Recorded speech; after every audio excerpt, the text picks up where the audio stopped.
Howdy y'all. Now today is a great day for two reasons. Number one, I'm eating a dark chocolate turkey.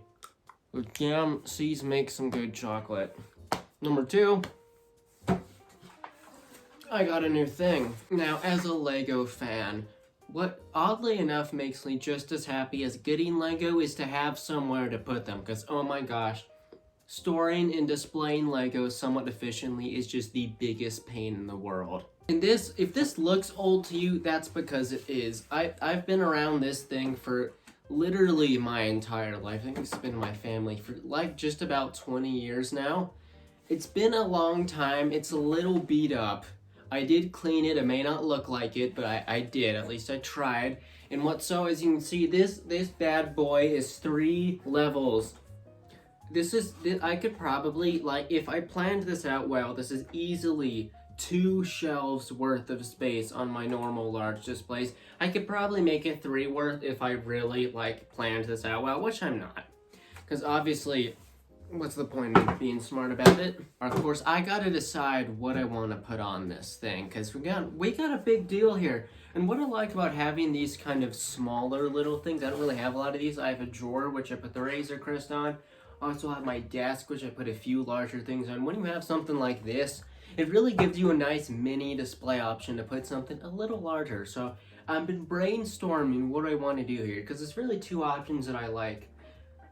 It's either I put a larger, more substantial set on here, just one here, and then put more stuff on the bottom, or I get some cooler things, a bunch of cooler things, and just scatter them here in a mini scene. Now, to be fair, if I'm gonna put something on here, it's either gonna be a bunch of smaller, older things, or some big Star Wars set. Because let's be honest, I'm not putting a bunch of generic Star Wars stuff on here.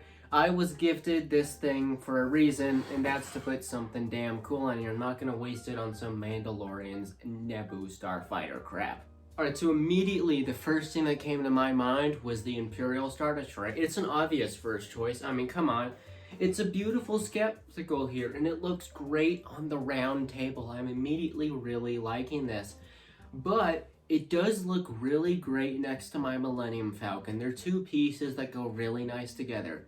I couldn't display them anymore, though, if I just had it here. Speaking of the Falcon, this is also a great piece. Now, admittedly, it doesn't go off as much on the table, which you can see that as a positive or a negative, because it either makes it easier to knock off, or it makes the table seem smaller and makes the model seem larger. So in comparison, this definitely seems smaller because it kind of fits the more round table, but this also isn't a bad design. I could try to squeeze it down in the lower ones, but it's a Millennium Falcon. This should be right out in the center.